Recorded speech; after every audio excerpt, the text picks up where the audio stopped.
Welcome back to Go Gaddis Real Estate Radio. My name is Cleve Gaddis. Cleve is short for Cleveland. I've been in real estate in Metro Atlanta for 25 years. Do I love being in real estate? Absolutely.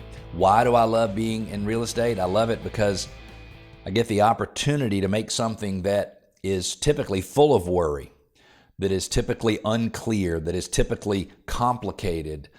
I get to make it clear and simple and worry-free. And I'm not going to even act like I have all of the right answers. I'm still learning. I'm still growing. I'm still experiencing new things on a daily basis in real estate. But I've been around a long time, and I've done thousands and thousands of real estate transactions. It is amazing what you will have seen if you've done, several thousand real estate transactions in Metro Atlanta. It is amazing.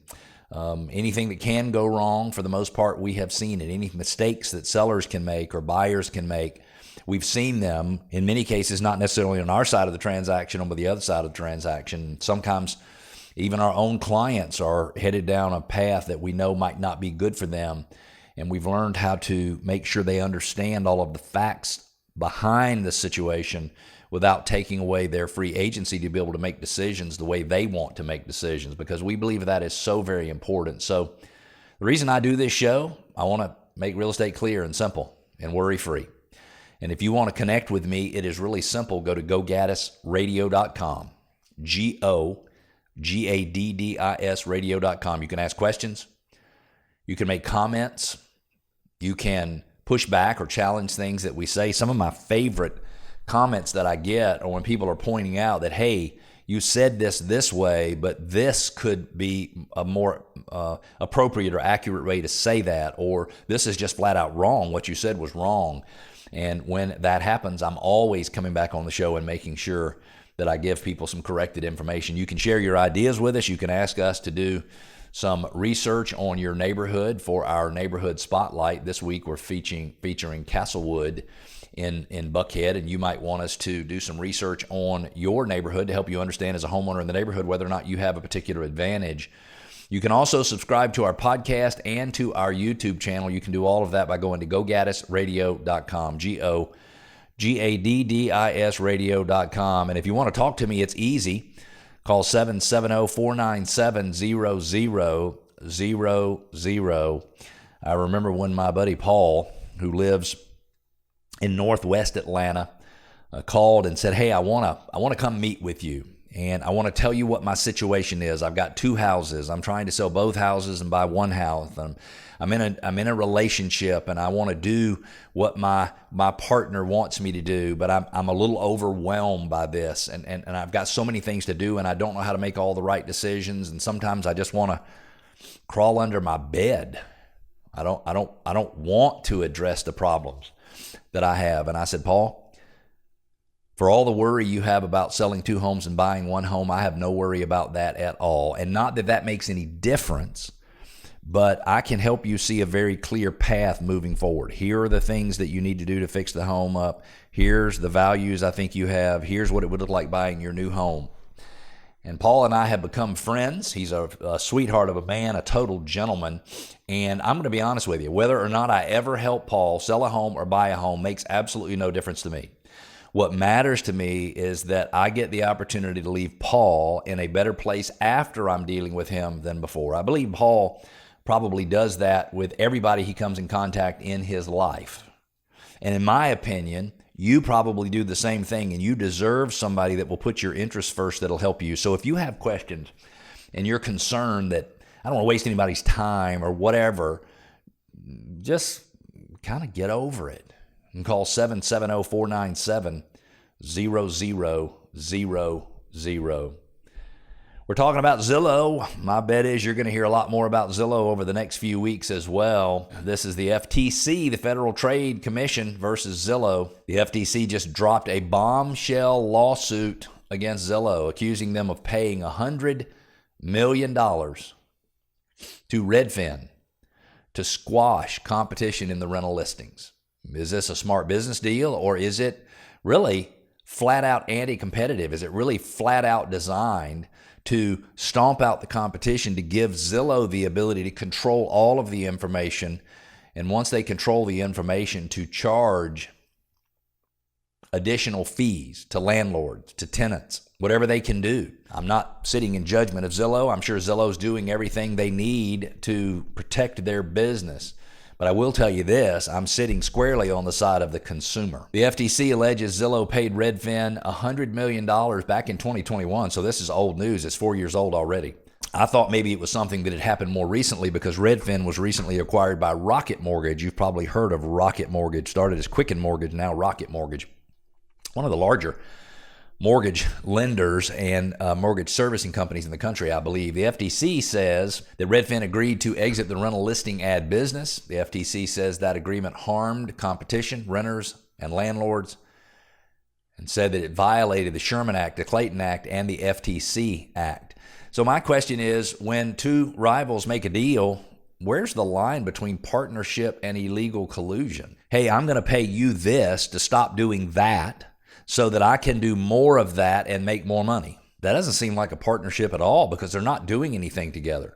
In my opinion, Redfin's agreeing not to do something and Zillow is paying them not to do it. Now, can you have non-compete agreements? Sure. I think in the state of Georgia, if somebody works for you or something, you have an agreement, you can say, look, you're not going to compete with me for 2 years and I'm going to pay you X number of dollars for that. And it's perfectly legal. But that's not what it sounds like, because in those cases, that non-compete agreement covers someone who has been in your business, who understands your proprietary information, your intellectual property, and can use that against you.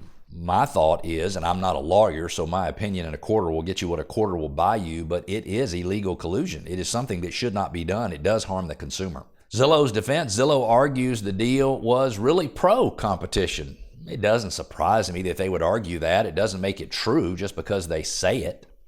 They say renters benefited from the streamlined listings, and so they're saying renters benefit because we have streamlined listings on our site. It's better for them. They can find everything in one place. And I guess there is an argument to that. It claims it really wasn't about killing competition, but improving service. And my question for you after listening to that is, do you buy Zillow's story that this was about improving renter experience? Or is that just a spin? My thought is they wanted to squash the competition so that they would be the only game in town for people to search rental listings. And I think this is mostly single family. This would be condos, townhomes, and single family homes more. I think homes.com owns apartments.com, and I think they handle a lot of that apartment market. So we're just talking about the kind of houses that you and I live in, not necessarily apartments. They say that fewer platforms could mean higher ad prices for landlords, could mean less visibility for rental listings, and could have a potential trickle-down, higher rents or fewer choices for tenants. My question is, if rental ads shrink to one major platform, what will happen to everyday renters? Do they pay the price, or will most people never even notice? I say they pay the price. The bigger picture, the FTC is targeting Amazon, Google, and Meta. Now Zillow in the same crosshairs. Housing is the next frontier, and it raises questions about how digital platforms shape markets. I think there would be a huge argument that Facebook and Instagram shape our society in very, very permanent ways. And so my question on this is the FTC leveling the playing field or overstepping into private business deals? So here's what's next. The FTC has sought injunctions, possibly trying to unwind the deal. It could reshape how real estate platforms cooperate and operate. And then the broader precedent could be set, which affects how future partnerships are structured in the digital housing market. If the FTC wins, what changes would you like to see in online housing platforms? I would love to see Zillow not be able to use data that comes from real estate brokers all across the country, use the data, the housing, the listings to attract attention from buyers, to sell the buyer lead as an interested party to an agent, another agent besides the one who listed the home, at a 40% commission. You heard that right. If there's a $10,000 commission, Zillow gets $4,000 when that closes. Not in all markets, but in most of the major markets they do. And so I think this is a problem. Got a real estate key question for you. Is Zillow protecting renters, or are they just protecting their own profits? I think you probably think the same way I do about that. Would you trust your rental search to just one platform, or do you want more competition? My suggestion is listen to next week's show as we'll continue to discuss this and a bigger picture and other states getting involved in the lawsuit. We think it's something that's going to be important for us to discuss moving forward. If you're looking to sell your home anytime in the next 12 months, we want to make sure you get the upside, whether it's selling your home today for all cash, closing in as few as 21 or 30 days. We can help you with that. Whether it's selling your home as is, where is, making no improvements or repairs, we can do that. Whether it is creating a small repair list for cosmetic repairs and improvements to the home to make it shine like a diamond so that the first buyer who walks in the door wants to buy it, and maybe making recommendations only that you invest $1 that'll get $2 back, or even better, $1 that gets $3 back, or even better, $1 that gets $4 back. That's called our Rehab and Refresh program, and our program comes up with up to $15,000 in funding for you to make those improvements. You heard me right. We'll pay for it. You get to keep the upside. We just get our money back at closing. Or in some cases, people need to sell their existing home before they buy their new home. We call that the Buy Before You Sell program. What a smart name. One of those options is the best for you. One of those options is your upside. And for free, with no cost or obligation, to find out your upside, the numbers in black and white, go to gogaddisradio.com. That's GOGADDIS radio.com. Click on the upside, put in just a little information. We'll reach out to you, set an appointment, and I will figure all of those numbers for you myself, again, all without any cost or obligation.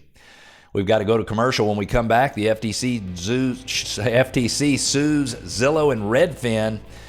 And we're going to talk about the bigger picture and what is next.